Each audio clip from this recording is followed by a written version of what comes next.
Good evening, everyone. I'll call this meeting to order in council chambers at 6 p.m. Roll call, please. Alderperson Murphy. Present. Macias. Razak. Present. Timian. Present. Finch. Present. McNeil. Present. Castro. Present. Schmidt. Present. All right, we start with our presentations. 4.1, Ms. Whitley, September 2024 Neighborhood of the Month Award Commercial, Dutrac Community Credit Union at 3153 Avenue of the Cities, and Residential Award Jose Rosas, 1304 48th Street. Thank you, Mayor. Good evening. During the months of April through October, the Neighborhood Partnership Committee receives nominations for residential and commercial property improvements. And every month, we select a winner. Our commercial winner this month is Dutrac Credit Union. And not only are they receiving the award for the new building, but for the investment that they made into Moline. And to hear a little more about that, I'm gonna bring up my director. Thank you. So Kara, who's the manager of that branch, is here tonight. Happy to hear from her, but I know that I'm preaching to the choir when I say what a great project. We all drive by and we just think, man, that's what we need to have happen on Avenue of the Cities. And so I wanted to make sure that we personally reached out to Dutrac and we brought them down here just to recognize them for a great investment on Avenue of the Cities. I know in the conversations I've had with the mayor, like this is the exact type of thing we're trying to have happen in our older commercial districts that need that revitalization. So Kara's here. I'd love to have her come up and say a couple words as well. Kara? Hi, I'm Kara Rank, the branch manager at the Moline facility. And I just wanted to say thank you on behalf of Dutrac for the award. We're very thrilled to be able to expand our footprint here in Moline and to be able to better serve our members and the community. So thank you. Thank you.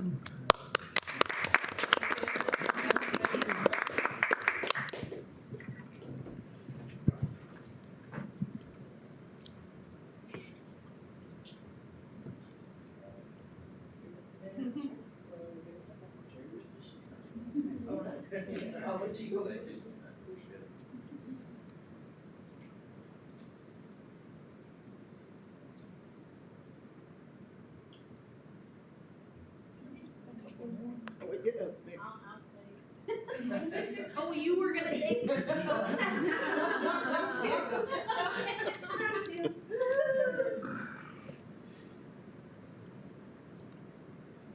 Thank you.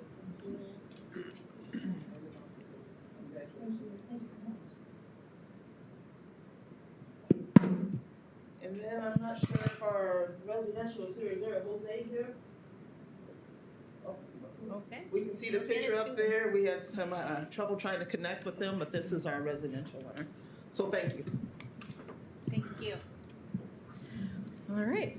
So we'll move to item 4.2, feasibility study, Milton Softball Complex. Mr. Griffin.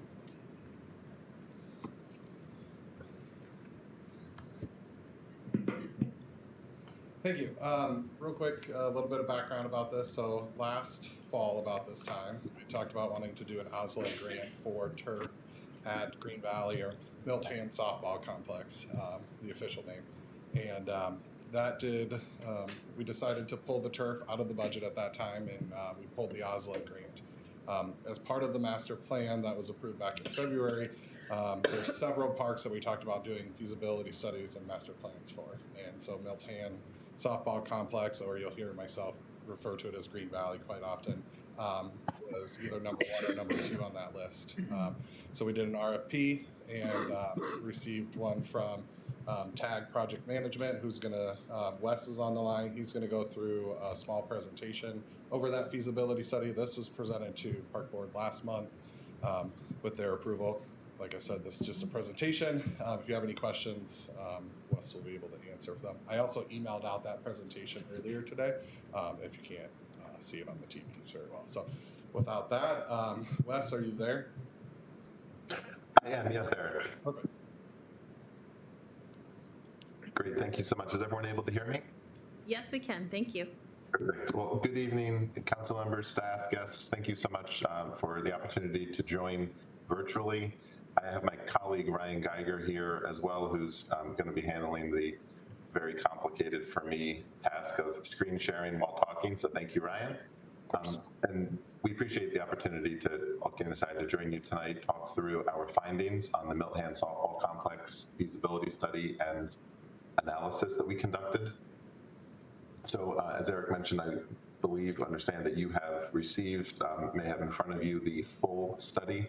We're going to go through an abridged version of that, and throughout, when appropriate, reference some of the page numbers. So if anyone has it in front of you and wants to follow along, you can keep track of the key items we're going to be sharing and discussing tonight. So with that, and no, I should say, please, Eric and council members, jump in. I don't have all of you on screen with me right now, but if you have any questions or need to stop me, please just shout and I can pause for any questions. Okay, thank you. So a very brief background on us, TAG Project Management. We are a project management and owners representative firm. We work primarily with sports facilities and clients and projects, everything from the early stage planning feasibility study process through to the owner's rep phase, helping with the actual oversee the development, construction, and opening of sports facilities like Millpand. These are some of the small selection of past clients and projects. And then at the bottom here, you'll see there's the full team that was involved in this study, but just joining again tonight is myself and my colleague, Ryan. Next page, please. And next page. We're going to just talk through real quickly here our process so you have an understanding of how we've gathered the data and arrived at the conclusions that we have, we're going to discuss here and you have in front of you in the study. I won't read this line by line here, but as part of our process, we engaged with key stakeholders that we identified, as well as stakeholders that were identified, provided to us by Eric, Teresa, and the excellent team here at Moline Parks and Rec. We performed our own in-depth market demographic research. We also assessed the sports participation data in the Moline and regional market. We obviously looked at, in detail, existing comparable facilities in the region. And in doing all of that, we developed detailed financial estimates and projections that, again, is based on market comparables, as well as our experience in the wider industry. And through a combination of discussion and analysis of existing programming, as well as looking at what could be achievable with the proposed improvements, we've determined and are presenting programming and programmatic opportunities in a renovated Millpand facility. And as part of all of this, we understand there's a need to assess what the economic impact of a project like this, both from the development and construction phase, as well as at full operational maturity. So we've conducted a detailed economic impact analysis, which we're going to go through a top line summary of, assessing the impact to both the city of Moline, as well as the county and the state. And obviously all of these findings and our conclusions were arrived at independently and are not influenced by any outcomes or answers that Parks and Rec or Moline generally was looking to achieve. And the value of an analysis like this is largely because it is independent. Next page, please. Thank you. Okay, so the following considerations, again, I'll go through this somewhat quickly. You have it in front of you in page 7 of this study with more detail. We are looking at, to be clear, the existing site of Millpand, and the proposed renovations will consist of installing synthetic turf on all 8 softball fields. We have provided later in the study an option to turf only the infields and show the cost impact of that. We are showing an upgraded stadium seating, bleachers, and shade structures over Field 5, an expanded and renovated concession stand, what we're calling the large concession stand, as well as the Quad 1 concession stand. All of this is itemized later in the study and the site plan. installing security cameras in excess of what is already there around the buildings and other key areas. We are showing converting the existing sand volleyball courts to 2 flex fields, which could be used for, among other things, youth soccer, flag football. And to accommodate that, we are proposing installing seating, safety netting, and new pedestrian pathways to access that area. We're showing adding new shade structures over the existing playground area, adding multiple shade structures in the area between Quad 1 restroom and the path to Quad 2 to better accommodate the feedback from your users of the facility who are typically crowding to those existing shaded areas. Upgrading the umpire locker room amenities, including more showers, secure changing area, and other cosmetic upgrades, but within the existing footprint of the space. And then similarly, performing some cosmetic upgrades to the restroom facilities, and again, repaving and paving new walkways throughout the entire site. So all of that looks like this. Thank you, Ryan. So this is an overlay of the existing site, but showing what these new improvements would look like. You'll note here the parking lots remain unchanged. The exact placement of all of these key amenities, all 8 softball fields, the flex fields, which are the current volleyball courts, are all fixed as we do not have the ability to expand the boundaries of the park. And this is in more detail and possibly a higher resolution photo on page 55, 56 of the study. And this view here is a rendering, an artistic rendering showing that concept in a little bit more detail. And we're going to have a few more of those in the pages to come. Next page, please. Thank you. This is a view showing where those existing volleyball courts would be converted to the flex fields. Flex fields are not large enough to fit regulation size soccer fields. So we're proposing turf for soccer, flag football, and more. These fields are 190 feet by 56, so maximum dimensions given the existing constraints of the site.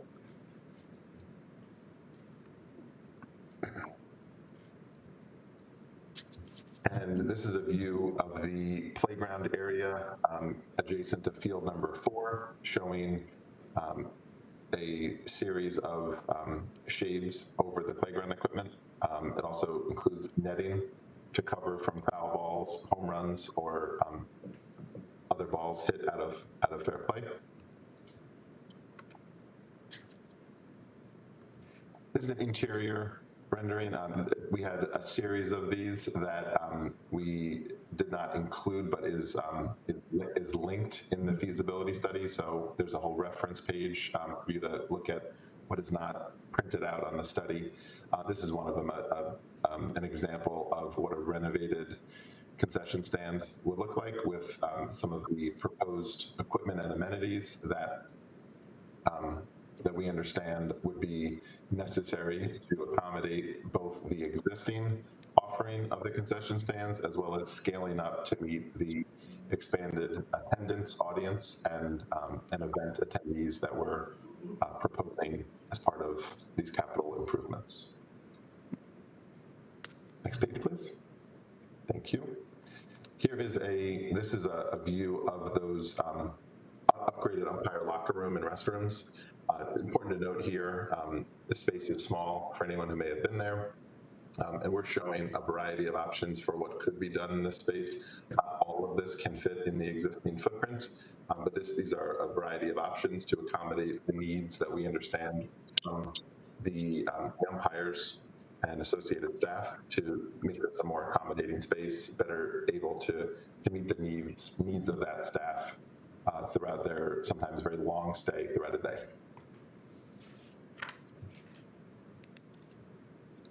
And then we're going to jump right now into, those are the pictures and the proposed concept development here, and now we'll jump into the financial overview, starting with economic impact. Again, as I mentioned at the outset here, we did an assessment of the tax revenue based on the City of Moline 2023 tax rates, including City of Moline sales tax, hotel motel use tax, calculated based on the utilization in year one after renovations that we're projecting. And as you can see, between these two line items, year one has a total tax revenue of $37,600, growing year over year. We carried it out 5 years, culminating in $47,500 and change by year 5. And then the chart below that shows Rock Island County sales tax and Illinois state sales tax. It's important to put this in the context of what it's doing for the wider region, but we understand that that tax revenue is not directly going to the City of Moline. So based on the Park Board's request, we separated those figures out. And that is nearly $160,000 in year one, scaling up by year 5 to just over $200,000. In addition to this, what is not reflected in these numbers here, years 1 through 5, is the jobs that are created through the nearly $10.9 million in capital improvements construction. Some of the cost here is obviously dependent on design, dependent on this project being authorized and approved. That is summarized in great detail in section 8 of the feasibility study report in the pro forma. But based on our projections at a $10.9 million budget and the program we have outlined here, we assess it would allow for the creation of the equivalent of 84 temporary construction jobs benefiting the local workforce. Next page, please. Thank you. This is a very top-line, rough order of magnitude construction cost estimate. I'll just go through this somewhat quickly here. Again, as I mentioned at the outset, the core component from a cost perspective of these renovations, proposed renovations, are the artificial turfing of the softball fields. As a result, we did break out the infield and outfield, should you be interested in looking at those two separately. But our recommendation is to turf both infield and outfield for some of the programmatic and maintenance benefits we're going to get to in a second. This includes those 2 flex field conversions and the associated seating, fencing, walkways, and netting. Again, repaving or adding new walkways to fulfill the concept we shared earlier. Shade structures, concession renovations, restroom renovations, the umpire locker room renovations, upgrading menu boards throughout the entire site was a key piece of feedback we received through our interviews and discussions. And then in Field 5, as I mentioned, specifically upgrading the stadium seating, new bleacher seating, new shade structures, and adding security cameras throughout the site. That would be pan, tilt, zoom, Wi-Fi enabled cameras to better service the entire park site. Added to this, we have carried a 20% soft cost and a 15% project contingency, the total of which brings the cost estimate to date to $10.87 million, hence the reference earlier to approximately $10.9 million total. And that's detailed out in much more detail, page 78, and then the qualifications and assumptions following that, and we're going to summarize those qualifications and assumptions right now. So again, turf for both fields is based on synthetic turf. It includes base prep, drainage, installation, and flex fields assume expansion towards the maintenance sheds, but working within the existing footprint of the site. Again, the top line summary here is this is not just the turfing, it's all of the prep and the site work that would be needed to actually install that and open up those fields for operation. Again, in those flex field numbers, it does include those bleachers, 2 sets of bleachers per field. Concession renovations includes upgrading the kitchen facilities, adding additional service windows, increasing storage, and increasing the square footage of the Quad 1 concession facility. Again, upgrades to locker room, the umpire locker rooms, working within the existing footprint, and they're largely cosmetic. Restroom renovations, same thing, stressing some durable, easy to clean materials, getting to the overall maintenance and operational needs of the facility. Security cameras, as I mentioned earlier, shade structures throughout. This was a big piece of feedback we received from both staff and the other stakeholders during our interview process. And this is a common need for new parks and renovated parks. So we have allocated sufficient shade structures throughout all areas that would ever allow for spectator seating, gathering, or playground area. Fixtures, furniture fixtures and equipment beyond the equipment in the concessions are not included in this assessment, as they are either minimal or were the need was not articulated and therefore not carried in our assessment. And soft costs, just to be clear, are separate from the hard costs, which are above that line, and they are, that is to cover costs including design and engineering, an owner's representative or project manager, whether that be allocated funds from in-house staff or outsourced to a third party, permits and surveys, construction-related insurance, and construction-related legal representation throughout the project. And then again, construction project contingency, that 15%, is set aside in case there's any unforeseen costs during the design or construction phase, and that would be utilized based on the owner, Moline Parks and Recreation's specific authorization.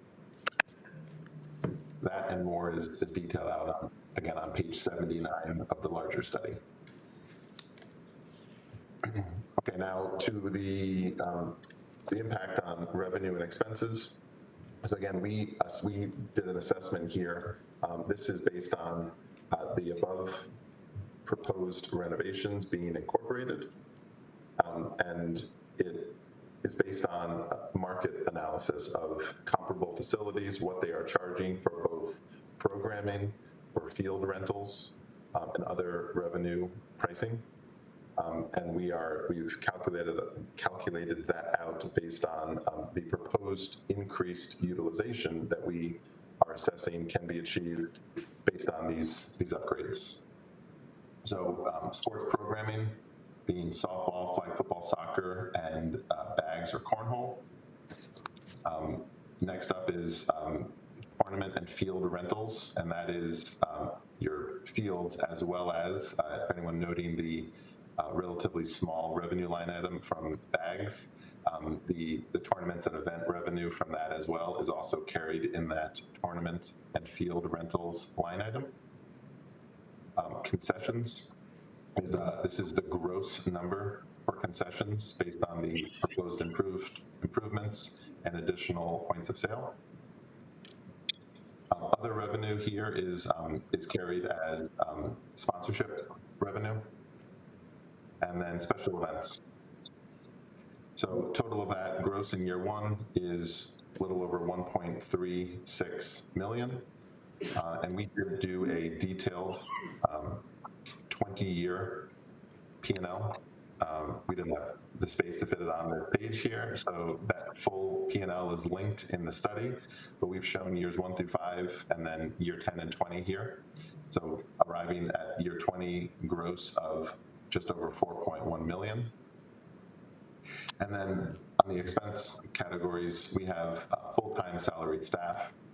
Again, this is based on a combination of a market analysis of what staffing would need to be in order to support a facility like this, as well as accommodating, obviously, the existing salaries, wages of Moline Parks and Recreation staff who would need to be involved in the oversight and management of this facility, as well as the hourly wages that Moline Parks and Recreation currently pays its hourly employees. Includes temporary and seasonal staff, tournament revenue, rentals and event expenses, utilities, which are a combination of what assessment of what you are paying currently, as well as extrapolating that out for the expanded both footprint as well as increased utilization for things specifically field lighting. General administrative, and then here's a big line item is the concession material supplies cost of goods sold. And then we've added in the last line item here for expense. Standard best practice for our projects is to allocate a capital improvements reserve once the facility is profitable. And that can, of course, be adjusted.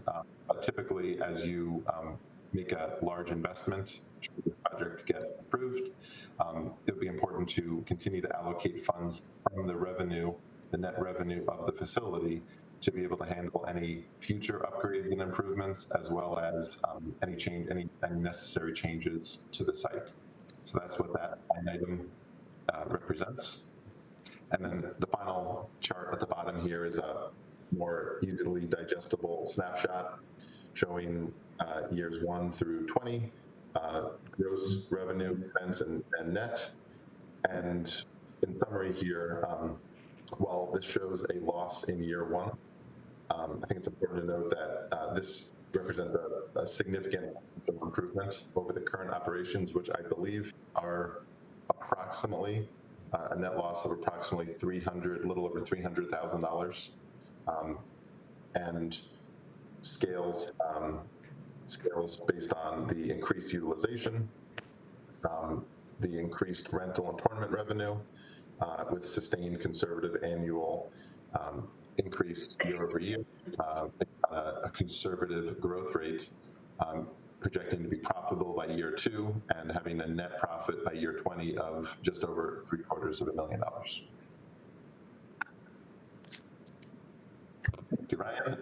And this, we can go through this a little more quickly here, but this is a comparison of the proposed savings based on primarily installing artificial turf, cutting down on the maintenance and the staffing associated with that, increasing the utilization of those fields, which is the most significant driver of revenue, and also a proposed in-house staffing of the maintenance and operations at Milpan versus the current operation of working with a third-party staffing agency for those maintenance and operational staff. A quick comparison here, the sort of top line key numbers is sports programming 2024. The revenue is projected to be $35,000. Year 1 post renovation would be $70,000. Tournaments and field rentals is projected this year to be $32,000, nearly $500. Year 1 post reno would be $146,000. Again, that's because there's a lot more higher utilization. There's less downtime between events, and then special events. Right now there are none, but there would be an opportunity for some limited post reno special events at $4,600 in gross revenue. And then here's a comparison of showing expenses as a proportion of revenue. So right now, your temporary seasonal staff, which primarily deals with maintenance on the facility, represents approximately 183% of total revenue, whereas incorporating this program post-renovation, it would represent 35% of total revenue. Repairs and maintenance goes from 50% down to 45%, while revenue and utilization significantly increase. and materials and supplies dropped from 42% to 20%, again, with significant increase in utilization, which is the trend you would normally see. And again, just to be clear, for concessions, moving to in-house staffing will reduce the temporary seasonal staff costs from approximately 46% to 17% of revenue, even though the cost of goods sold remains at 50% of revenue. The overall efficiency improves those numbers significantly. Thank you so much. You're very welcome. And just the last part we have here, and actually I'll turn this over to my colleague Ryan. I want to make sure that we note the great feedback and engagement, I should be clear, that we received from the stakeholders that we identified, that Eric, Teresa, and Parks and Rec team identified. And I'll ask Ryan to give us a brief summary of that as well. Great, thank you, Wes. Can you hear me first of all? Yes. Yes. Okay, great. So we had some interviews with a range of people within the softball community and larger sports community in and around Moline. And as you'll see within pages 47 through 51, the feedback was quite consistent and overall very supportive of upgrades.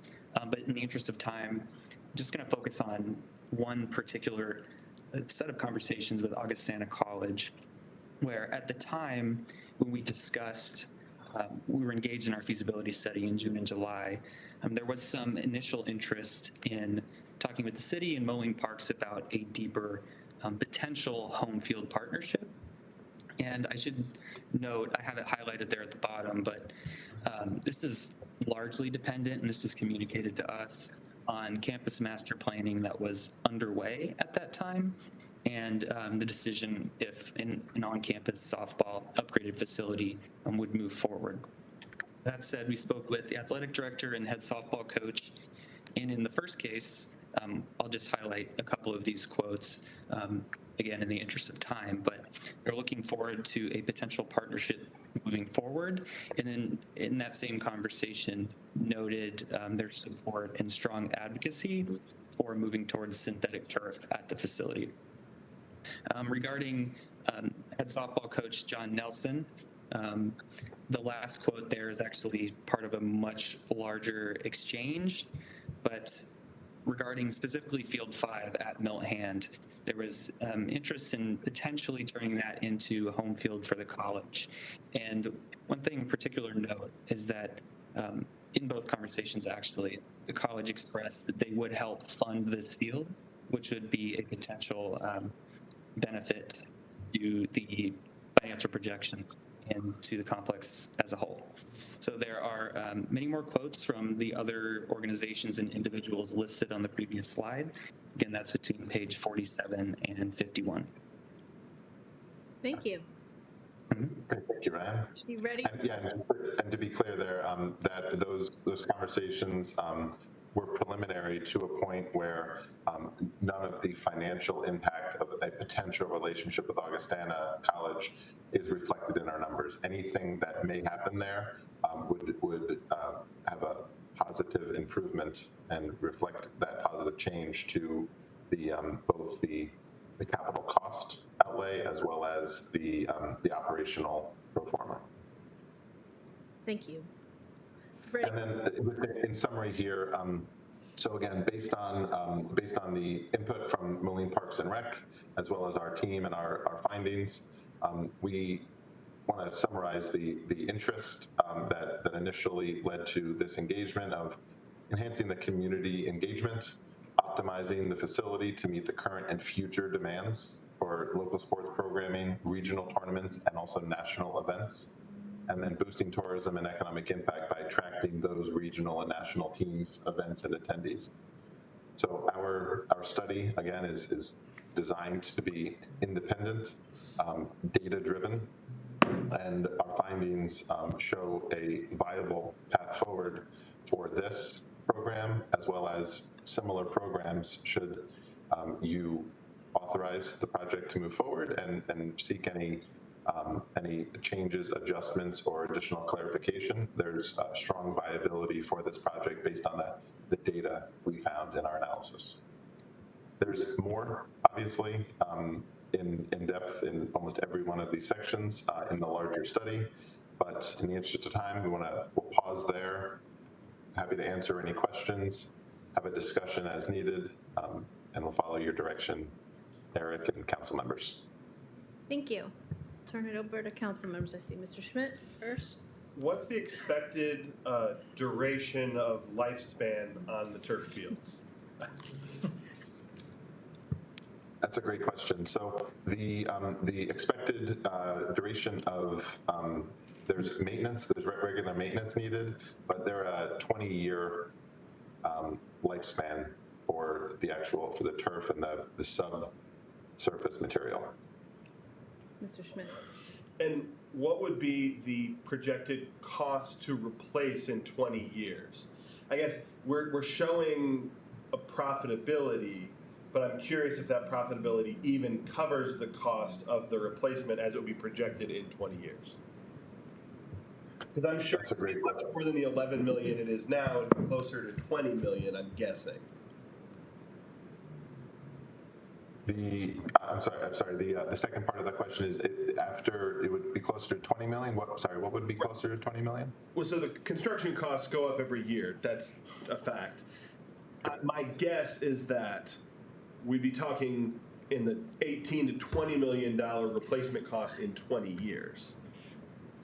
Okay, understood. Thank you. So yeah, important to note here is your highest traffic areas obviously are going to require maintenance, repair, and replacement more than the non-high traffic areas. So your turf fields, 100%, are going to be the most trafficked. Infields specifically, outfields to a slightly lesser extent, and then really all your other facilities. So the way we would look at this is really zeroing in on the $6 million number of the just turfing the softball field. And you can add really 3% escalation year over year to arrive at what that replacement cost would look like in 20 years. However, it's important to note, and we can do the math and follow up with you all on the pro forma, again, includes a capital reserve. And what's shown here is not the aggregate of that, but it's the annual value of that. So, Brian, I don't know if you have a moment to be able to total that, the capital reserve over 20 years, but I think that would be a helpful number to put this information in context. And your point on the turf versus the entirety of the project actually makes a lot of sense. Thank you. Absolutely. And actually, Ryan, I'm here right now. So in over 20 years, our capital improvements are total just over $2.4 million. So we can summarize the impact of escalation, the reserves, and what that net impact would be in an email following this, if that would be helpful. That'd be great. Thank you. Mm-hmm. Castro. My first question was going to be on the lifespan, but I guess my second question is, I was reading in here, I saw where there was a list of like potential threats or competition, one of them being the TBK Center. And I mean, if I think about that, there's a lot going on over that way, so I'm sure that if we do build something like this, it may spur some development, but I'm just wondering if there are any other thoughts or considerations on things that the city can do to kind of make it a little bit more inviting for people to actually want to come to that area, because there's not really much happening right there other than the softball, and like TBK has like other Yeah, you'd have to talk to Mr. Matthias about the flood maps. Yes, I mean TBK has a lot of different amenities. Like there's a bowling alley, there's the laser tag, there's all kinds of things there that are a little bit more inviting than what we have right now. So I don't even know if that was more of a comment rather than a question. No problem. No problem. Mr. Tierney? Thank you very much for this presentation. I did not read the whole feasibility study. My questions are based solely on the PowerPoint. I'm looking at revenue and expenses, and I noticed the debt service is not included. Do you have an idea of what the debt service would be if we borrowed for this? I'm looking at a conservative 4.5 percent interest rate over 20 years, about $800,000 a year. And that really throws off the projected profitability even by year 20 for something like this, not to mention replacement costs. So was that intentionally left out, or was that just because funding sources are not really a consideration for presentations like this? Thank you so much. That's a great question. And completely understand the full study is approximately 90 pages or more, so very much get that. And I think that this is referenced in the larger study, but that was deliberate. We do not understand your funding potential, your funding needs. So it would also artificially skew this if you were looking to fundraise for a portion of this, if you were going to use bonds or tax-exempt bond financing for this. And there are a great number of factors that we didn't have the details on. So with the total cost estimate, with the pro forma, if you do have more specific avenues for how you would like to see a variety of funding options assessed, we can certainly do that. But again, to keep this largely independent, we did make a reference that debt service is not included here. We can certainly show what that looks like. Thank you. Another hand? Yes, Mr. Schmidt? Yeah, when I have, I guess, 2 points. I'm happy to wait if someone else has one. When we look at the security cameras, I would want us to be ensuring that we're not buying into a new security camera system, and that we would instead look to incorporate that into the existing system that we have functioning through our police department. That's probably more of an internal conversation, and I recognize that probably would increase a cost, but I think that would be very much worth it. Most likely, as we would look to do that. Yeah, so we're actually moving forward with the security cameras at the swimming pool integrated with what the police department currently have. There are some funding money left over from that we're currently looking at adding some security cameras out there right now. There's not enough fiber out there to do all of it, but we're looking at some of those troubled areas of the past. So yes, we are looking at that. Ms. Castro? Eric, probably a question for you. You said that there was a possibility of getting another OSSOD grant for this project. Is that something, how much would that grant be? I don't remember what so you said it was. that's a $600,000. 600,000, okay. I appreciate all of the questions related to the dollars and cents. My question has to do, it's 2-part. Number one, I recognize the trend to move to the turf. Do we know whether that's shared, that desire to move that way is shared by the folks that use the turf, and like they're not having problems with injuries and things like that up at TBK? So some of the feedback that we received is some of the older tournament directors that have played out at Green Valley, since it's open, they want to play in dirt. A lot of them do. But they also see the value in not canceling a tournament. With turf, you have built-in drainage underneath that once it stopped raining or thunder and lightning, you can even play in small amount of rain. Where currently, if it does rain in the morning or some parts of the day, we have to cancel either a whole tournament or the whole day worth. As you know, with youth soccer, this past year we canceled like the first 3 or 4 nights of it. So the trend in Parks and Recreation and a lot of privately owned is moving towards turf because of being able. Families are traveling from all across the Midwest for this, and we've had instances where families were already here. It rained overnight. We spent 5-6 hours trying to get the fields, and we just ended up canceling. Okay, and then I need to be clear. I was completely surprised by the Augustana connection. You all know that I work for Augustana. I had no idea this was a conversation, and I would have to probably stay out of anything related to it, correct? But I would say I would want to know, what is Rock Island's experience sharing the tennis courts that were put next to campus, because that was referenced in this. What's the experience of any of the shared uses of Augie's baseball fields over by Target, you know, and Alleman, I believe, shares some of that with them. So that kind of feedback would also be helpful if you're looking at any kind of joint venture.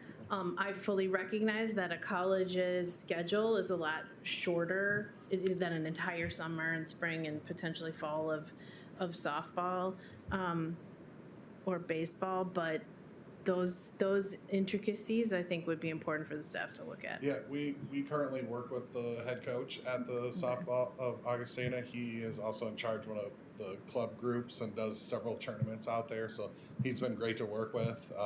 He was a huge oh man, I hope you get the turf last year for it, because he holds several tournaments out there. Not only from just then being able to bring in some larger tournaments where they're not able to on campus, but also being able to partner with them on clinics and programming and stuff as well. We built that partnership with the Two Rivers YMCA. We're hoping that we have a bigger partnership with the school district for tennis maybe in the future, and just looking for those partnerships of not duplicate, work together on things. Okay, thank you. Well, let me say though, if they're still in talks on master planning, what is that chronology with regard to what's the alignment with our talks on budget and whether this kind of thing moves forward? For my knowledge, that they're still working through that as of right now, but we haven't had any other discussions with them since this has only really been done for the last probably 3 weeks, 4 weeks or so. Okay, thank you. You had another question, yes? I believe this is bringing forward a lot of things that we really do need. And I think that moving to turf at the complex is an important step for being able to keep our tournaments on running, right? Because if it becomes unpredictable and people move, we're going to lose them. And I know from having been an umpire down there, take my kids down for soccer, we couldn't just do the dirt. We'd have to really do the grass, because the grass is almost the bigger problem than the dirt some days for the drainage and the water. And I think we need to do that. I think the shade structures are a really great addition and a way we look forward to this. I do just know that we are looking at a lot of tough budgeting questions, and I think we're going to just have to understand if we'll need to phase this out, which pieces to pull back on or push forward on, and the funding is obviously a huge question. But I do understand, and I believe that by looking at the turf, we will make a more workable amenity long term. So thank you. Any other thoughts for our Parks and Rec Director? Thank you very much, Eric. Thank you. Thanks, Wes. Gentlemen online, we appreciate your time. Thank you so much. We'll move to number 5, public comment. Chief? There's no public comment. So there are no questions on the agenda. So we move to our committee of the whole agenda item. 7.1, a resolution authorizing the mayor and city clerk to execute and attest to an agreement for property maintenance services for special service area number 6 with Quality Construction Services, Inc. for a 1-year contract with voluntary renewal each of the following 2 years, beginning September 1, 2024. Mr. Mathias. Thank you, Your Honor. I'm passing around an updated Exhibit 4. There's one planter that was moved back on the 1300 block of 4th Avenue, so that reflects that. This item before you tonight is really a renewal of the contract we've had with Quality Construction Services going on more than 10 years now for SSA 6 maintenance. We've, over the years, continued to put this contract out there. We did an RFP this time, just as we have in subsequent years, and Quality Construction continues to be really the best proposal that we received back for that. So, and to be honest with you, we don't get a whole lot of responses to this RFP, but we did get a second response this time around. Quality Construction was the best as far as what we received back. So, as I said, you've got an updated Exhibit 4 there. Everything else is the same as you saw it on the agenda. The only other thing I'll say about this contract is a 1-year contract, but it does have a renewal for the 2 years after that. So this could be a 3-year contract if we choose to voluntarily renew it next September. So we've had, Kirk Marski's been overseeing this contract. He has given Quality a few pointers for this round, ways we can kind of improve and get efficient with some of the things they're doing, but we are asking for your approval of the contract. Thank you. Motion to approve. Second. Motion by Finch, seconded by Castro. Discussion? Hearing none, all in favor? Aye. Aye. Any opposed? That motion passes. Thank you. Number 7.2, resolution approving the special event application for the Moline High School Homecoming Parade scheduled for Friday, September 20th, 2024, that is sponsored by the Moline High School, closing certain streets more particularly described herein to vehicular traffic, and authorizing the use of public right-of-way in conjunction with said event. Madam Mayor, members of council, it's a pretty straightforward request. It's annual, came in from the high school, and it'll appear not only here, but also as items on non-consent due to the timing and the receipt of the application from the school district. Thank you. Motion to approve. Second. Motion by Schmidt, seconded by Finch. Discussion? Hearing none, all in favor? Aye. Any opposed? Motion passes. 7.3, a resolution approving the special event application for the Dia de los Muertos parade scheduled for Saturday, November 2nd, that is sponsored by Mercado on 5th, and closing certain streets more particularly described herein to vehicular traffic, and authorizing the use of public right-of-way in conjunction with said event. Staff is recommending approval of the special event request from Mercado on 5th for the event on Saturday, November 2nd, 2024, and it'll be the same route as it was the prior year, which was quite successful and well received by the general public. Thank you. Motion to approve. Second. Lauren.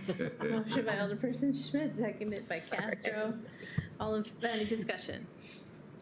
Hearing none, all in favor? Aye. Any opposed? That motion passes. 7.4, resolution approving a special event application for Mercado on 5th Dia de los Muertos parade after party event scheduled for Saturday, November 2nd, 2024, closing certain streets more particularly described herein to vehicular traffic, and authorizing the public use of public right-of-way in conjunction with said event. Same thing. It would again be, it's a continuation of prior year's events and conducting an after party following the parade. It actually kind of starts before the parade, but it is an after party following the parade. We're recommending approval. Thank you. Motion to approve? Second. Motion by Finch, seconded by Razak. Discussion? All, yeah. Mr. Schmidt. It's essentially the same area as the Mercado on 5th events, right? Correct. Yeah. It is. It's Fifth Avenue. Thank you. Anything further? Hearing none, all in favor? Aye. Any opposed? That motion passes. 7.5, a resolution approving the special event application for the 2025 Great Race event scheduled for Sunday, June 22nd, 2025, that is sponsored by Visit Quad Cities, authorizing a grant to Visit Quad Cities for the amount of $10,000 from the Special Events Fund to promote the event and assist in covering event costs pending approval of the fiscal year 2025 budget. Closing certain streets more particularly described herein to vehicular traffic, and authorizing the use of public right-of-way in conjunction with said event. Mr. Vitas. Well, they're back. I don't see anybody here. Are you here from Visit Quad Cities? There you are. Come on up. We're going to recommend approval of this and the use of the $10,000 grant to fund it. They haven't been here since 2016. It was a great event then. I wasn't here in 2016, but I certainly will be here to see this race in 2025. Yes. You want to go ahead and Lord describe what this For is? sure, yes. Hi, I'm Joan Kranovich. I am Vice President of Business Growth and Director of Sports QC at Visit Quad Cities. Been there about 15 years, started as an intern, and have the privilege of working with Dave Harrell, who is currently out of town, traveling on business. But they approached us a few months ago to bring the Great Race back. It was here, as mentioned, in 2016. If you don't know what the Great Race is, we can go to the, well, I guess I'll describe. We'll go to the next slide. Oh, look at that. We'll try to go down. The next, so if you don't know Visit Quad Cities, we are the official destination marketing and management organization in the Quad Cities. So we headquartered in Moline. We do represent 58 communities for the Quad Cities and bring a lot of tourism in, whether that's coming through as a group tour business, meeting, convention, reunion, riverboat cruise, group tour on a motor coach, or a sports event. But we're all about, marketing the area as well as developing the area and giving everyone a great experience. So the Great Race, it is a endurance race. So they do have a finish line and a clear winner, but it's different because you can't have a car younger than 1972. So 1972 and earlier, they can't have GPS running in your car. You can't use your own phone to try to get to your location, and you have to follow a very set, precise route that they give you that morning as you're getting ready to leave the town before. So they're starting in Bloomington, Minnesota in 2025. That would be on Saturday, June 21st. They'll stop in a few places before they get into Moline, but they're hoping to come back. They had a great experience in 2016, and they will be rolling in the early afternoon, evening hours. We're looking at closing the street by about 2 o'clock, which would be River Drive between 12th and 15th, and having the same type of setup where they have it looks like a finish line type blow-up thing, and they announce each car as it comes in. But these drivers are tested, and some of these drivers, you might have heard of the Great Race, you're like, this sounds familiar. Some of these people are like celebrities in their own right, or you might have, if you're a car person, you would consider them a celebrity. But it's just to test their ability to make it across country. It has a huge social media following, huge media value of them coming into the Quad Cities, and I can't think of a better location. They had a great setup. They loved it here. We'd love to bring the public out again, and it's a Sunday, so it's another great day. Like, you can activate some of the restaurants. We've talked to the John Deere Pavilion about being open. We've talked to Renew Moline, and everyone seems to be pretty much on board. We've also talked to MetroLink, and they don't see any sort of issue since the event happens late on a Sunday, and their bus service ends that day about 5, I believe. So yeah, it does hit 325 room nights coming in. They all do have to stay in Moline because of where they're starting the next morning. So we have activated all the hotels. They actually already have blocks because of they announced the route a little prematurely, I think, but we did get the block set up so that way nobody would be slipping out of that. And it is almost a 200,000 direct economic impact on our area. So it's a great event, and it fits Visit Quad Cities. One of our things that our branding hits the Americana messaging. So it's a very Americana event and a great Midwest event for us. Of course, it ends in Columbia, South Carolina, so there's car people everywhere. But just a little history, you can kind of see what it looked like, and I'm sure it'll look very similar, but in 2016, we lined them up right on River Drive. People can come out and walk through the cars, ask the drivers questions. They're required to be there for at least 2 hours of that time. They will be eating. They need a meal for the whole staff and all of the drivers. So we're going to be working on that. That's a big challenge to feed 500 people at pretty much our expense or a sponsored expense. But yeah, it's a great event to come in basically for, let's say, 18 hours and hit our community and bring people down. So what we're doing, they do ask for a sponsorship fee. We do deal with a lot of like bid fees when we're hosting sporting events. We've bid on 12 different NCAA championships, and each one has a bid fee or of fees that we have to pay. So this one has a $10,000 bid fee. They ask for some complimentary hotel rooms, which our partners have been great at picking up some of those, but we will have a few on our end. They have site visits. They've already been in twice, and they have another person coming in just to check things out. They know that we are still talking to the city, so they know that it's not official yet. But they've been coming in, just making sure that they're good to go. And then, yeah, the discounted meal I mentioned, they want us to promote to the broader community, and we'll hope to bring in more visitors to stay in those extra hotel rooms that are being used by the Great Race. Doing a lot of coordination, too. So, yeah, I'm available for any questions. We're just thankful for your partnership and thankful for the mayor for being on our board. Can I get a motion? Motion to approve. Second. Motion by Finch, seconded by Castro. Schmidt, and then, was that Tim? No, Schmidt. All the festival part, the party, great, perfect. Help me understand the racing part. Yes. So it's a race over 10 days. So you're not necessarily racing. You're not going to see them driving really fast into town. It's a race of making. Basically, can your car and you make it to the end town of Columbia, South Carolina? So you pull in. They're planning to hopefully have every car kind of pull through the Wyndham area, John Deere Commons, to pull through and get their map. But yeah, then they are on the highway. They try to use back roads with these cars, but they will be hitting 74. And I asked, how challenging that would be, and they said they should be fine. They are making a stop in Iowa 80 before us and filling up. The Iowa 80 truck stop has sponsored all of their gas for all of the riders too. Wow. So yeah, there's a lot to it, and I'm sure it'll bring out some of our local celebrities too, as we have a lot of car enthusiasts community. But yeah, from what I understand, it's more of an endurance thing, but there is a clear winner of somebody who makes it, their car makes it, they make it the first one in Columbia. They are expected to adhere to the speed limits. Yes, they are expected to, yep. All right.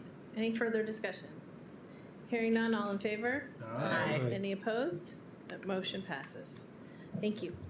7.6, a resolution approving the special event application for the Pride 5K and Pride Party event scheduled for Saturday, June 28th, 2025, that is sponsored by the Project of the Quad Cities, authorizing a grant to the Project of the Quad Cities for the amount of $5,000 from the Special Events Fund to promote the event via print and digital media, branded items for giveaways, and other branded promotional items for distribution to attendees and sponsors pending approval of the fiscal year 2025 budget. Closing certain streets more particularly described herein to vehicular traffic, and authorizing the use of public right-of-way in conjunction with said event. Mr. Vitas. Madam Mayor, council members, we are recommending approval of the continuation of the Pride 5K and Pride Party event in downtown Moline, Saturday, June 28th. Is there a motion? Motion to approve. Second. Timian and followed by Finch. Discussion? Yes, Ms. Castro. I just wanted to state that I am actually employed by the Project of the Quad Cities, and even though there's no council advice that there's no conflict of interest because of any kind of misconceptions, or I am going to be abstaining from voting. Okay. Mr. Schmidt. The Project of the Quad Cities is a client of mine. I'm my advertising agency. It was a short-term project. I'm not recusing myself. I do want to make sure that it is just acknowledged. Thank you. Okay, thank you. Is there any further discussion? Hearing none, all in favor? Aye. Any opposed? Any abstentions? Aye. One abstention. That motion passes. 7.7, a resolution authorizing the chief of police to declare campaign and, if elected, serve on the executive board of the International Association of Police Chiefs. Thank you, Chief Mayor. In 2019, I was recruited to come to Moline to be the police chief, to provide stability and restore the Moline Police Department to the premier law enforcement agency in the Quad Cities. I think we've done great work at the police department in my 5 years here. And, you know, my challenge to the officers that we hire, the staff that we have there, is for us to be the best police department, not only in the Quad Cities, but the Midwest and potentially the United States. So we've set some lofty goals like accreditation and our training standards. And a lot of this has to do with best practices that an organization like the International Association of Chiefs of Police or the Illinois Association of Chiefs of Police has put forth, and the policies that are crafted by world-renowned leaders in law enforcement. The International Association of Chiefs of Police is the leader in the professional association for law enforcement with 34,000 members in over 170 countries around the world. I was asked earlier this year to consider running for 4th Vice President. It's nothing like a political campaign. I would still remain the police chief here in Moline. You have to be a sitting chief to hold an executive board position with the IACP. The opportunity certainly comes with extra work for me. It's not a compensated position, but it also opens up avenues, doors, opportunity to influence global policing and policy, certainly in the United States, to be able to sit down with our presidents of the United States and speakers of the House, members of Congress, major leaders, and probably make a bigger impact on policing than an average everyday citizen or police chief. And so I don't take this opportunity lightly. I'm honored that I was considered for this, but I do know that it is going to be a significant commitment. The campaign to get my name out and get members of the association to vote for me would begin October 13th of 2024 and take 1 year. The next opportunity for an election would be October 2025. If I was elected to serve as the 4th Vice President, that term would last until through 2029, 2030, when you would ascend naturally through the chair as a Vice President to the position of President. and then you would become a past president on the following year after that. So it's a significant commitment.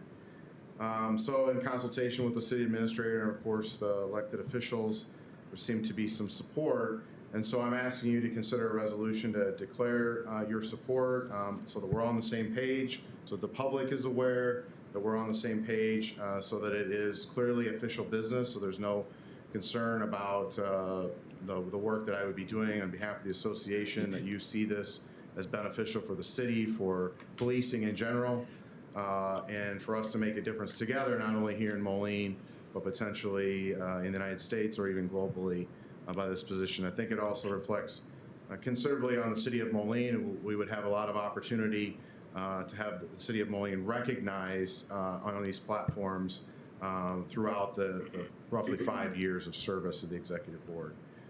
So with that, I certainly take any questions, and I would ask for your consideration to support that opportunity. Motion to approve. Second. Motion by Timian, seconded by Schmidt. Discussion. I have here a letter from the Board of Fire and Police Commissioners supporting this endeavor. I'm happy to pass it around, but or I can read it to you too. It's pretty short. The Illinois Association of Chiefs of Police have endorsed our police chief Darren Galt to run for the Illinois Association of Chiefs of Police 4th Vice President. IACP is the world's largest and most influential professional association for police leaders. IACP is a recognized leader in global policing, committed to advancing safer communities through thoughtful, progressive police leadership. The Board of Fire and Police Commissioners believe that this opportunity for Chief Galt to serve on the IACP Executive Board would not only be an incredible honor for Moline, but has the potential to continue to enhance professional policing in Moline and our greater Quad Cities region. Therefore, be it resolved by the Board of Fire and Police Commissioners of the City of Moline that the board supports the candidacy and prospective term of election on the IACP Executive Board to begin October 25th and culminate in a term of president from October 29 to October 2030. Great job, Chief. Mr. Schmidt. Yeah, I appreciate, Chief, your recognition of the split in duties and the responsibilities that would take, but also recognize that it is a lot of opportunity. And I have great faith that you will know and to ensure that you are putting your focus and keeping your focus here in our city and taking care of our police department while also taking on those additional responsibilities. So I very much support this. Thank you. Anything further from the council, Mr. Timian? Thank you, Your Honor. And Chief, I'm a big fan of the style of what you've done here. It's not just about stability, it's about moving the department in a direction that benefits the community more than just tickets and harassing people, which is a reality in some communities across the country. And whether it is the community-oriented policing approach, the outreach, or even the emphasis on mental health with social workers riding along, I think that is an example that other communities in this country need to see. And I think that your elevation, hoping that you win, provides that opportunity. So it's not just benefiting us, it is helping our neighbors across the country. So I'm in huge support of this. Thank you. Anything further from the council?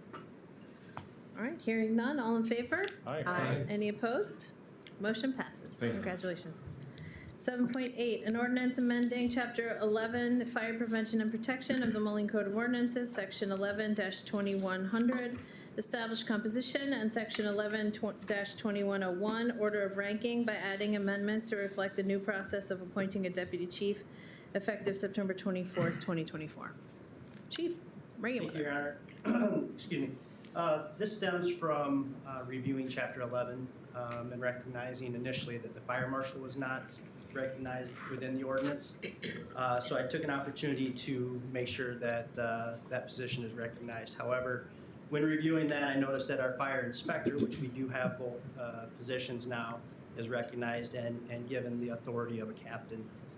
Knowing that the investigator, or the inspector, I'm sorry, reports to the fire marshal, I also took it as an opportunity to create the rank of division chief, which throughout the country in the fire service, any individual who holds a position of authority in a division is called a division chief. So I've added that as well. And then knowing that the training officer does the same thing, I made that change to a division chief. And then the third part of this was actually the appointment of a deputy chief, which I felt was important that we kind of mirror the process that the police department uses to appoint a deputy chief as well. So. Thank you. Motion to approve? Second. Motion by Finch, second by Castro. Discussion. Hearing none, all in favor? Aye. Any opposed? Motion passes. 7.9, a resolution granting a variance to Chapter 28, Streets and Sidewalks of the Moline Code of Ordinances, Section 28-3200A, and Chapter 35, Zoning and Land Development of the Moline Code of Ordinances, Section 35-4218, to allow a temporary modification to delay the construction of sidewalk along the subject property located at 2623 45th Street, Moline. Thank you, Your Honor. So I apologize that I didn't include this picture of the sidewalk variance location. That's what's being passed around right now. This request is being driven by a minor subdivision. Meyer Landscape owns a house that they would like to split off from the rest of a very large parcel, which isn't really a big deal for us, but there are two considerations that staff had on that. One is that they give 25 feet of right-of-way. So this is right at the end of 45th Street where the public right-of-way ends. So it's just south of that. And what you're looking at in that picture is looking south where you can see the right-of-way ending, right? There's a 20-foot easement there for right-of-way, but we don't have actual public right-of-way that we need to be dedicated. So the property owners agreed to dedicate 25 feet of right-of-way there. They're half of that future right-of-way. We need that in case, the area ever redevelops. That's in the city's interest to keep our right-of-way going through there. But we also have a requirement that if I sign off on minor subdivision, they have to install a sidewalk. And as you can see from this picture, we don't feel that the sidewalk's warranted at this point. We feel that would be something that's warranted once there's an actual road through there, once we have it, an actual developed road through there. So we're asking for a sidewalk variance, a temporary variance, that the city can come back later on and ask for that sidewalk to be installed later at a more appropriate time. So we're asking for your approval. Motion approved. Motion by Finch, is there a second? Second. Second by Castro. Discussion? Mr. Timian? So I see the picture, I'm confused because the overhead map was on 45th Street, where there is a sidewalk on the east side. Correct. So I don't see a street here, so I'm a bit confused about how this relates to that particular road, unless I'm just missing. Well, I got it off of Google Maps, so that could be, I guess, a slightly outdated image. If you're thinking that it's a different situation right now, Alderman Timian.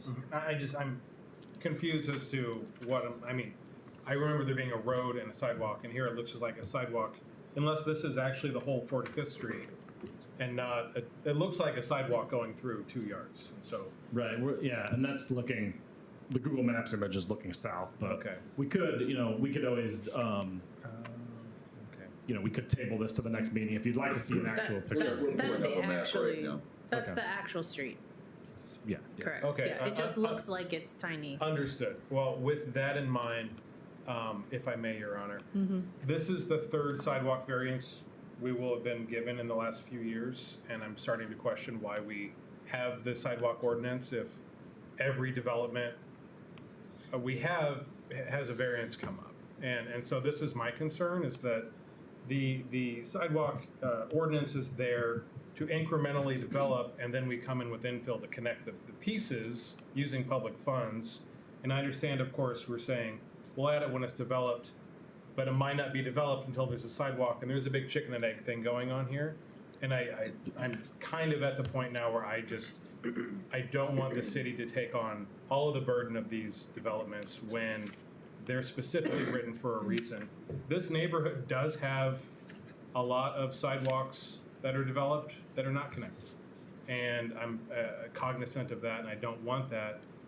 But I don't think that the justification of no one walks on it, which is in the application, is a good enough reason for us not to put one in, because people don't walk where there is no sidewalk. There's a lot of conversation here, but I'm starting to land against variances for these, and that's just my personal stance. And I just kind of wanted to voice that. Thank you.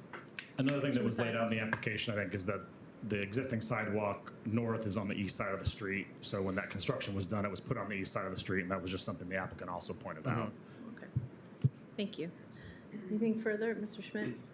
Yeah, I understand a lot of hesitation in approaching this, but I think that especially as we look at roads running deep into dead ends and far into neighborhoods that are far and sidewalks where maybe we only need that on the one side of a road in certain circumstances, especially when you're deeper in the neighborhoods. I'm inclined to grant the variance, particularly when it's a temporary variance, that we have that opportunity for it. We're not just letting it go forever. This is an opportunity to update at a later date. So that's just my thinking. Thank you. All right, anything further? Hearing none, all in favor? Aye. Any opposed? Nay. All right, that motion passes. Thank you. Thank you.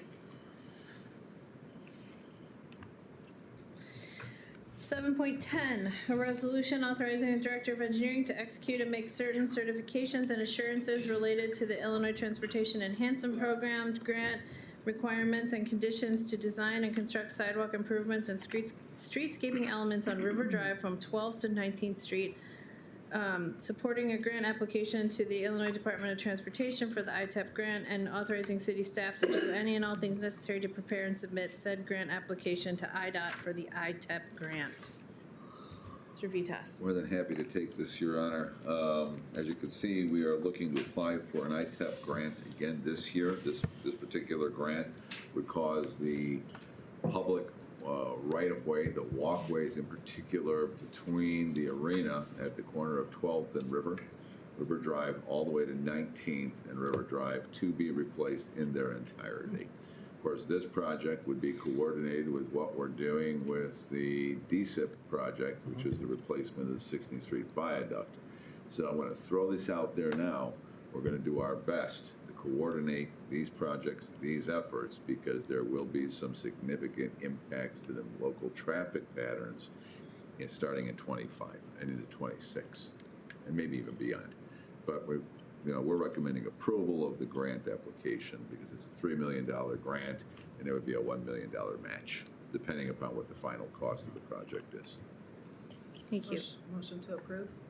Second. Motion by Finch, seconded by Razak. Discussion. Mr. Timian. Bob, just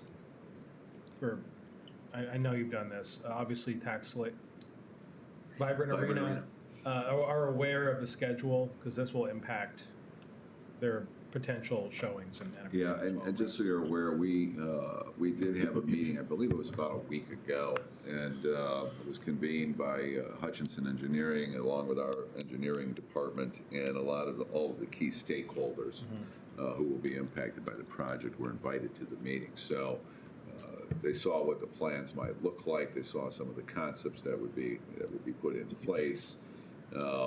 And before anything would go forward, of course, it would all have to be approved by council. Okay.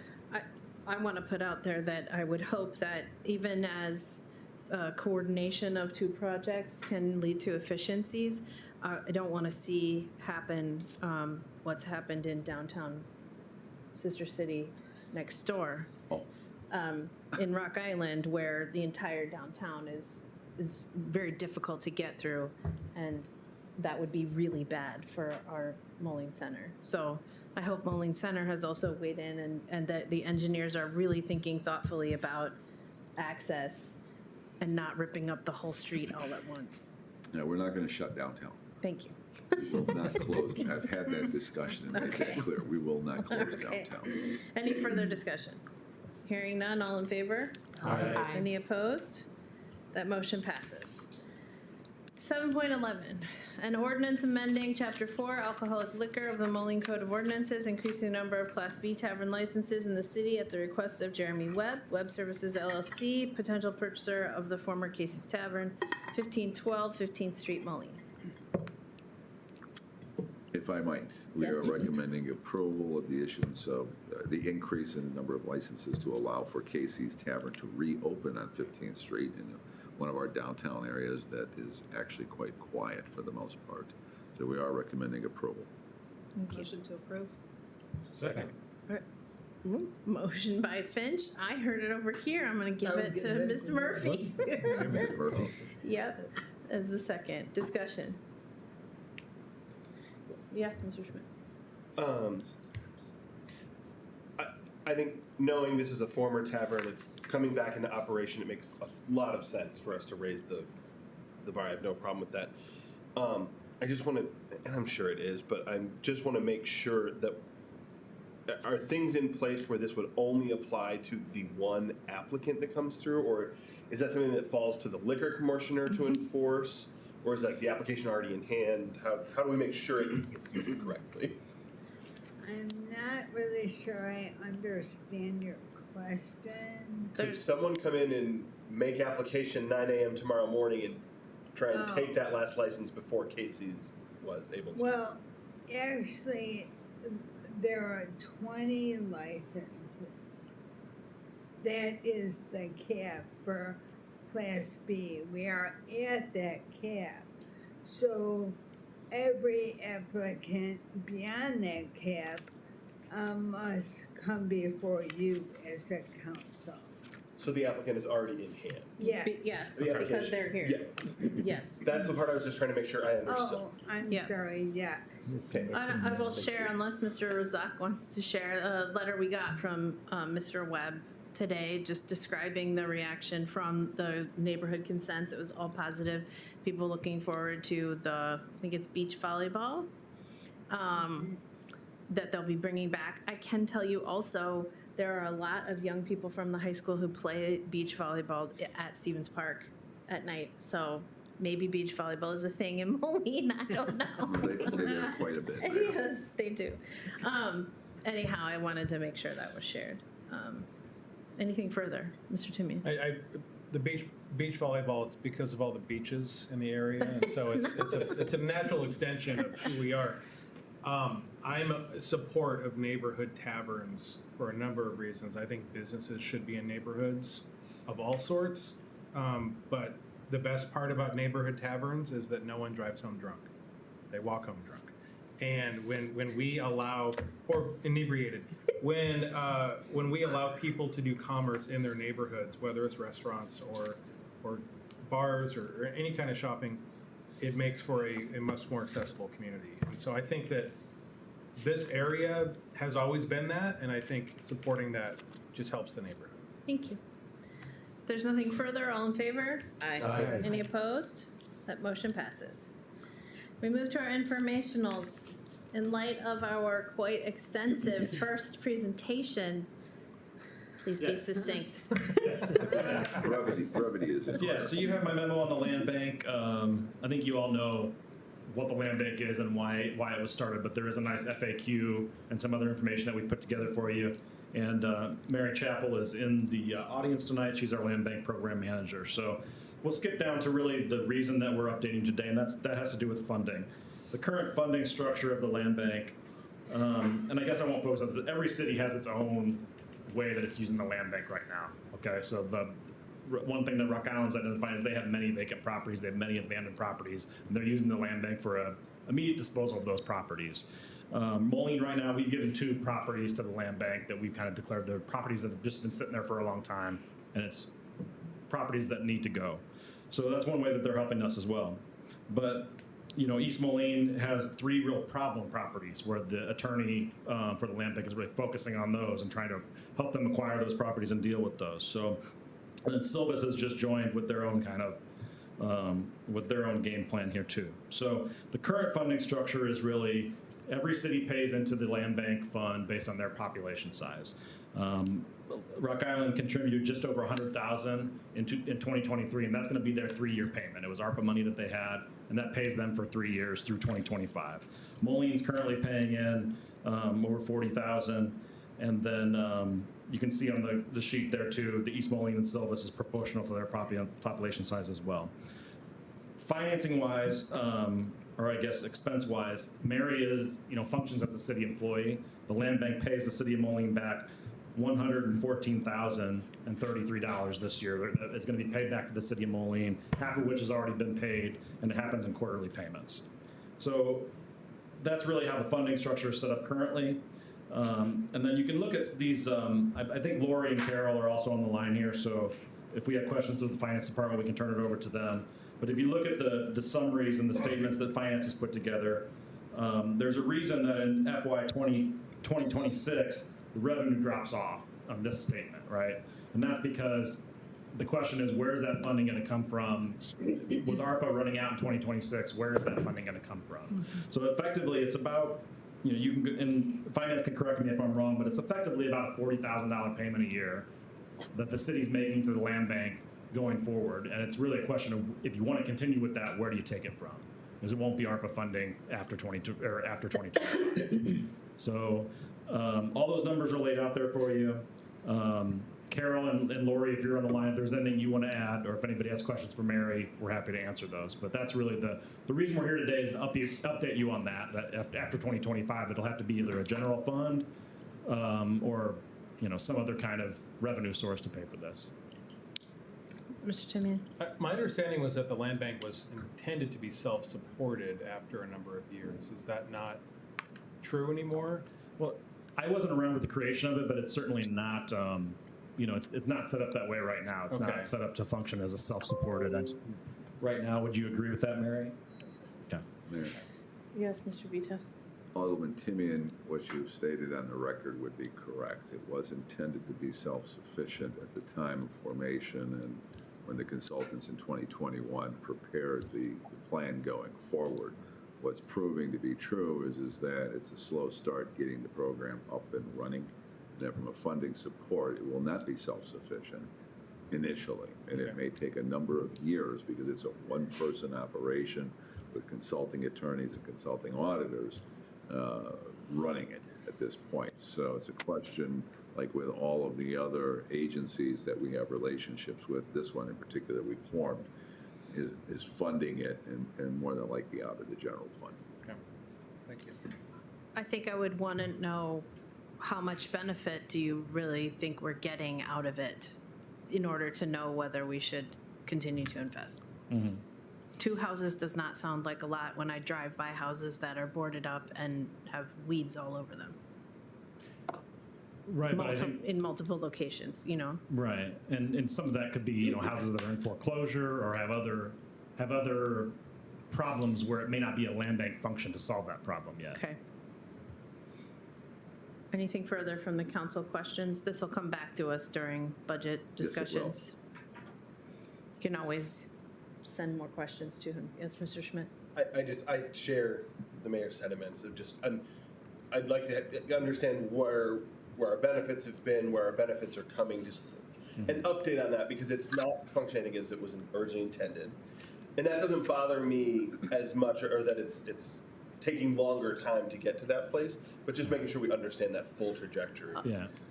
Also, you just said Silvis just joined, didn't we we voted on an agreement for the people we're working with? How did they get into it with us without us voting on an agreement, or did I miss something?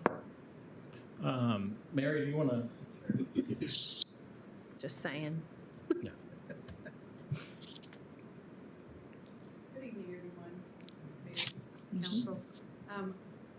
If you can come right to the mic, that'd be Sure, great. sorry. The admission of Silvis was allowed through the intergovernmental agreement process that we have. Okay. We didn't have to go back out and request permission, Okay. and they joined based on the same formula, paying $1 per resident, so $8,002 Okay. per Thank year. you. Thank you. All right, anything further on this item? No? Okay, we'll move to 8.2, rental housing program and funding. Mr. Mathias. Yes. So you can see some updated numbers here on the rental housing program. I think it's been a very successful first year for us as we get our inspectors out in the field. As you know, we hired the administrative assistant right before the new year. We hired 2 inspectors in the spring. They've been hitting the ground running. I think one of the differences between what you were presented at budget time for this program is that there simply are not as many rental houses in the city as was this budget number of 3,800. We're much less than that with the number of houses we've found so far. Now, one thing I've shared with the city administrator is that's going to be a number that's always in flux, right? We're always going to be investigating that list of people that claim they're exempt. or the houses that seem like maybe they're not rentals and that we've discovered that they are. So that's always going to be in flux. We've had a lot of success with those that haven't paid yet, getting them through really just the threatening of the court system once they've got that notice. We're having success there with those properties. But ultimately, I think one of the things, I guess, looking at the expenses that I think is a little misleading is, 40% of Brad's salary coming out of it. That's the neighborhood improvement officer. 30% of the building official coming out of it. I think some of the expenses of the program are a little elevated based on those numbers. And, certainly going into 25 and 26, I don't see those positions contributing as much to this program. I see those numbers and revenues balancing out fairly evenly, and we don't have the need to hire 2 more inspectors. I think that's very much been determined. Thank you. Any questions? Mr. Schmidt, then Ms. Castro. Yeah,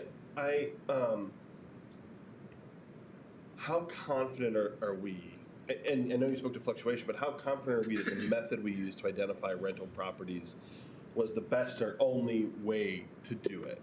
Because I think we originally identified based on people who had different ownership from registration with utilities was, I know, one of the ways we did it. And I'm just worried if there's like a rental unit who keeps the utilities in their name and just passes on those charges, that we're missing a swath of people, or if we, I know some of it's a guess and we're trying to get through it. I think we took the best sources of information that we had available. We took a guess on the best sources of information that were there, right? But I agree with you. I think there are people out there that are, I apologize. I think there are people out there that we haven't discovered yet. There's no doubt about that. And we've got to stay on it. And the only other thing I think I forgot in my presentation here too, is there is an added benefit to this, which is we've heard people talk about zoning violations, and why aren't you out there looking for these zoning violations, right? And so there is an added benefit here where when we get caught up on these houses, we have 2 inspectors that are going to be 2 more zoning eyes out there. And what I mean by that, it's not just zoning, it's code enforcement. It's the mowing violations. It's cars parked in the front yard, fences that aren't, that are too tall. So we're going to have more eyes out there for various neighborhood improvement and neighborhood cleanup, which I think is a benefit that you're not necessarily going to see on in the dollars and cents. So we've got to be diligent. I agree with you. There's certainly people out there that we don't know about that are lying to us. I mean, just a matter of the numbers, right? So we've got to be diligent. It's good having somebody like Brad who has that experience of 20 years of knowing what to look for too, and he's sharing that education with them. So we've got a good staff, but I think we've got to give them time to just grind through every neighborhood in the city and see what we can find here. But I think they're doing a good job so far. Thank you. Yes, Ms. Castro. I have a similar question on the number of rentals. You said that we had originally projected that there were 3,800. How many do we have? I was looking for that, but didn't see the number. How many registrations did we have? Sure. So we've approved 1,173 single-family licenses so far, 645 multifamily licenses. And I think I'm just wondering, is it all going after or like trying to contact the actual landlord? And I'm just wondering if we did more of a push to the residents themselves. I wonder how many residents actually know about the program. And I mean, if like a tenant knows that there's this program, I mean, is there a way for them to make sure that their landlord is registered? So I'm just wondering about some like creative some outreach. Ways we can kind of search and yes, I mean, right? I would think that if I'm living in a substandard rental unit, like, hey, why is my landlord not following these rules? So maybe more outreach that way. Outreach, that would be a great project to work on with the Human Rights Commission, I think. Okay. If you want to. Thank you for bringing that up. And I was just going to say, I think that's a good idea. I'll talk to my staff about that, just kind of, and feel them out for what they're currently doing, because I know that's something Brad and Maddie definitely think about. Okay. Thank you. Sir Griffith, Urban and Community Forestry Grant. Extremely thick. You already got 30 minutes. This grant we applied for earlier in the year for a forestry operations manager. That grant was unsuccessful. After the second round of funding came out, they were a little bit more direct on the most impactful this grant can do is planting trees. And so on the second page, we've broken it off into 3 years based off of how long the grant is. Planting 75 in the spring and 75 trees in the summer. This is just in the areas of disadvantaged which is 35% of our community currently. This works in tail with our urban forestry management plan that we approved last fall. So wanting to plant more and more trees. Last year we only planted 50, which is not very many. We are doing another 60 or so come this fall, and that'll put us right around 180 for the year. And we want to keep building off of that in the future. So Park Board approved this at the last the Park Board meeting in August, so I just wanted to bring this. There's no match involved, so it's just information. Any questions? Hearing none, no, thank you for going after those grants continually. 8.4, September 2024, status and information report. Straightforward, and it's all laid out for us. If you haven't read it, read it. Yeah, it's pretty much straightforward, but let me highlight a few things if I could, Madam Mayor. Yes. First of all, there are 1,109 rental inspections as of August that were completed in a very short time with a small crew. So kudos to those folks for getting out there and making this program happen. This Community Development Block Grant Program, just as a reminder and public information, celebrated 50 years in Moline. And that's no small achievement. Those are huge numbers that got posted that directly benefited Moline, unlike any other resources that we have. So thank you to HUD for that. Metronet is almost there, almost there. I mean, there's some real fine tuning that will still be out there when they think they're all done, and we'll certainly let them know where. But they are to the point where they are nearing completion, and this fall we'll see Metronet shutting down the installation. As you know, the City Hall parking lot was restored behind us.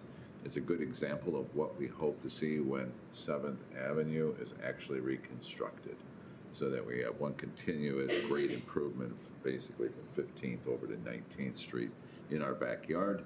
The JA BizTown project, which this council was generous enough to fund through Junior Achievement, is looking fantastic. There's going to be a grand opening of that coming up, so stay tuned. That's going to be great. The library gardens, according to Brian Lear, when I spoke with him today at our directors meeting, is coming along beautifully. The stage is up and the vestibule's done. They're looking at a ribbon cutting next spring, just so you know. They're going to let everything grow in, settle in, and then the ribbon cutting will be in the springtime next year. So you can mark a calendar for that. The Moline Compass ID is scheduled to go off November 1. That will be the official hard start date. It's a soft launch. If you want to get your cards early, participate in the program, we encourage you to just call the number, make arrangements, stop in, and give them your $10 and get yourself a card. Mr. Dyke has card number 3, apparently. So, that's right. Yeah, I'm very proud of it. And with that, we do have the East End Park upgrades that took place. If you have not had a chance to get out there before we do the rededication at the end of this month, renaming it to the O'Brien Park, please take a look. I mean, it went from a sand lot, Little Rascals lot, to I think one of the prettiest, more charming little parks in the community. So hope to see you all there when we do the rededication as well, for the barbecue at 12:30 and ceremony at 1:30. And that's it. Thank you. Any questions? All right, we'll call our regular meeting to order. Pledge of Allegiance, please. I pledge allegiance to the flag of the United States of America and to the republic for which it stands, one nation, under God, indivisible, with liberty and justice for all. Do you have an invocation? No Mr. invocation, McNeil? Your No? Honor. Roll call, please. Alderperson Murphy. Present. Macias. Razak. Present. Timian. Present? Finch. Present. McNeil. Present. Castro. Present. Schmidt. Present? Your Honor, I request the approval of council and executive session meeting minutes of August 20, 2024, committee of the whole, council and executive session meeting minutes of August 27, 2024, and consent agenda items 14.1 through 14.6 inclusively. Motion to approve? Second. Motion by Finch, seconded by Razak. Roll call, please. Alderperson McNeil. Aye. Castro. Aye. Schmidt. Aye. Murphy. Aye. Razak. Aye. Timian. Aye. Finch. Aye. 7 ayes, no nays, that motion carries. Non-consent agenda resolutions. Item number 16.1, a resolution approving a service agreement with Doppler Inc. for provision of a technology-based two-way resident communication service related to water, sewer, stormwater, solid waste, parks, and transportation for an amount not to exceed $78,499, and authorizing the Director of Utilities to execute any necessary documents related to this work. So in mid-April, there was a large water main outbreak that some of you might be aware of.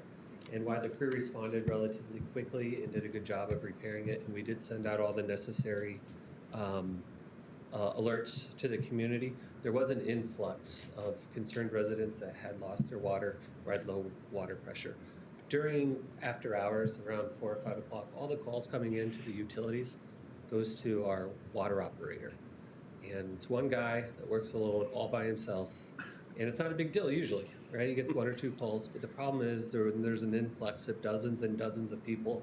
And even if just one call takes 3 minutes to tell the resident we're aware of it, we're on top of it. If you do 15 calls, all of a sudden he's got hours where he is not able to run the plant at a time when the plant actually needs special attention with the increased water.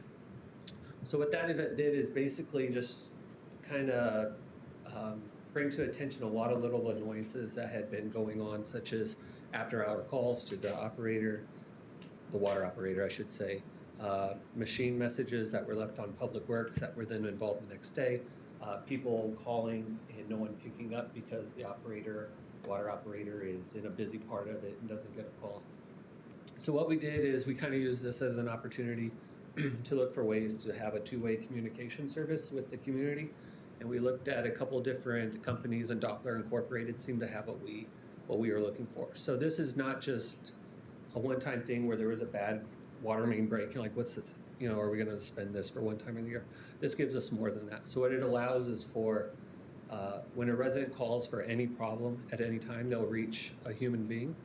When that call comes in, then Doppler is able to not only decide how important it is, do they need to send out a crew right away, but they can also decide which crew to send out. So if someone calls in the middle of the night and there's a tree in the middle of the road, they don't need to call the water main break, right?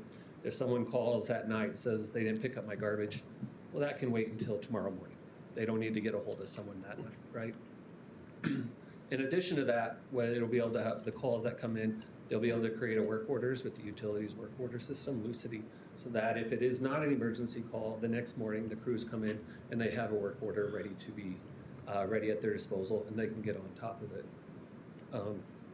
What it can also do is residents can opt in, and then if there is an emergency or something they need to know about, instead of them having to look for a placard on their door, which might not be the door they use, or having to look on a local news to say, hey, maybe today I have a boil order that I haven't heard about, they can receive a text that says, in your area, there's this boil order, or there's this emergency, or something's happening. Not just for their residents, but they could do it for their kids' school or the parents' home, so they can keep track of that. In addition, what it can do is it'd be able to send out blasts. So if there's some type of emergency citywide, whoever's opted into it, it can let them know. And in addition, it could do the employees. So let's say there's a snow day, which we all hope for and rarely get, then it can send out a blast to all the employees saying, work from home if you can, if not, we'll see you tomorrow. Thank you. Need a Motion to approve. Second. Motion by Schmidt, seconded by Razak. Questions, Ms. Castro? I was just wondering, the telephone calls, are those strictly after hours calls that they would take, or would they take calls during the day as well? There is an opportunity where if we are flooded with calls, they could help, but it's not unlimited. But typically during the day, we have enough people to answer the phones. So it's not so much a problem, it's more. So they could act as like a backup during the day, but would be primarily in the evening. Someone's got to answer the phones while we're having our parties. Thank you. All right, anything further, Mr. Schmidt? That was my question. Okay. Hearing nothing further, roll call, please. Alderperson McNeil. Aye. Castro. Aye. Schmidt. Aye. Murphy. Aye. Razak. Aye. Timian. Aye. Finch. Aye. 7 ayes, no nays, and that motion carries. Item number 16.2, a resolution authorizing the Director of Engineering to execute and make certain certifications and assurances related to the Illinois Transportation Enhancement Program, ITEP, grant requirements and conditions to design and construct sidewalk improvements and streetscaping elements on River Drive from 12th to 19th Street, supporting a grant application to the Illinois Department of Transportation, IDOT, for the ITEP grant, and authorizing city staff to do any and all things necessary to prepare and submit said grant application to IDOT for the ITEP grant. Motion to approve? Second. Motion by Schmidt, seconded by Finch. Sounded similar. Discussion. This is coming believe from it's- the cow, right? Yeah, I believe I've already discussed it. Yep. Recommending approval. Anything further from the council? Hearing none, roll call, please. Alderperson McNeil. Aye. Castro. Aye. Schmidt. Aye. Murphy. Aye. Razak. Aye. Timian. Aye. Finch. Aye. 7 ayes, no nays, that motion carries. Item number 16.3, a resolution approving the special event application for the Moline High School Homecoming Parade scheduled for Friday, September 20, 2024. That is sponsored by the Moline High School, closing certain streets more particularly described herein to vehicular traffic, and authorizing the use of public right-of-way in conjunction with said event. Motion to approve. Second. Motion by Finch, seconded by Castro. Discussion? Hearing none, roll call, please. Alderperson McNeil. Aye. Castro. Aye. Schmidt. Aye. Murphy. Aye. Razak. Aye. Timian. Aye. Finch. Aye. 7 ayes, no nays, that motion carries. Item number 16.4, a resolution authorizing the mayor and city clerk to execute and attest to a purchase and sale agreement with Bethany for Children and Families for property located at 1836th Avenue, Moline, Illinois, for a purchase price of $1,280,000, and authorizing all appropriate city officials, officers, and staff to do all things necessary to complete each of the city's responsibilities and enforce each of the city's expected benefits as referred to in such agreement. Motion to approve. Second. Motion by Finch, seconded by Razak. Discussion? Do you want to? Oh, no, I don't think I need to. No, you've so- informed us multiple times, but Mr. Schmidt. I am, Thank you. I'm excited to see this purchase moving forward, giving us an opportunity to ensure that we can have all of our staffs cooperating and collaborating in the right places, and it's going to allow us to make some shuffling that's going to make it easier to get our upgrades here at City Hall for security and safety, and I'm just very, and the gym usage as another great added benefit. So I'm very appreciative of the staff and helping to make this happen. Anything further? Hearing none, roll call, please. Alderperson McNeil. Aye. Castro. Aye. Schmidt. Aye. Murphy. Aye. Razak. Aye. Timian. Aye. Finch. Aye. 7 ayes, no nays, that motion carries. Item number 16.5, a resolution authorizing the mayor to execute a license agreement with Bethany for Children and Families, an Illinois not-for-profit corporation, for non-exclusive access and utilization of gymnasium space located at 1836th Avenue, Moline, Illinois. Motion to approve. Second. Motion by Finch, seconded by Razak. Discussion? Hearing none, no. Roll call, please. Alderperson McNeil. Aye. Castro. Aye. Schmidt. Aye. Murphy. Aye. Razak. Aye. Timian. Aye. Finch. Aye. 7 ayes, no nays, that motion carries. Non-consent agenda, first reading ordinances. Item number 17.1, an ordinance amending Chapter 11, Fire Prevention and Protection of the Moline Code of Ordinances, Section 11-2100, Established Composition, and Section 11-2101, Order of Ranking, by adding amendments to reflect the new process of appointing a deputy chief effective September 24, 2024. Motion to advance the second reading. Second. Motion by Finch, seconded by Timian. Discussion? Hearing none, roll call, please. Alderperson McNeil. Aye. Castro. Aye. Schmidt. Aye. Murphy. Aye. Razak. Aye. Timian. Aye. Finch. Aye. 7 ayes, no nays. Motion to advance the second reading carries, and that's all I have this evening, Your Honor. Okay, miscellaneous business, I do not have any this evening. I don't have any. Mr. Murphy, Mr. Razak, Kind Mr. of Timian, stealing. Nothing, Your Honor. Ms. Finch, Nothing, Your Honor. Mr. McNeil, Castro, Nothing, Your Honor. Schmidt, Nothing, Your Honor. staff. Briefly. Okay. Okay. You knew I couldn't let this get around without saying Fine, something. fine. When I met with Carol last week, she had the opportunity to provide me with our updated budget schedule, which was provided to each of you. We're thinking, based on where we're at today with the budget, and as we've gone through everything, that we should be able to wrap things up on October the 26th in one session. The focus being, of course, on the reserves, focus being, of course, on our special projects fund, and what to do with our tax levy rate and taxable amounts based upon the growth that took place. And please reserve the other dates, keep those in mind. And we will have 2 regular meetings in October, even though one of them shows up as budget, so that we can conduct city business. Thank you. I will be absent on the 22nd, but I will be able, I'm just putting it out there. We'll be fine, yeah. I may be able to attend remotely, I don't know. Okay. That's all I Okay, have. thank you. Any further public comment this evening? No. Executive session? Your Honor, I make a motion that the council convene an executive session for the purpose of discussion of pending, probable, or imminent litigation -5 ILCS 120/2 C11. Second. Motion by Murphy, seconded by Timian. Roll call, please. Alderperson McNeil. Aye. Castro. Aye. Schmidt. Aye. Murphy. Aye. Razak. Aye. Timian. Aye. Finch. Aye. 7 ayes, no nays, that motion carries.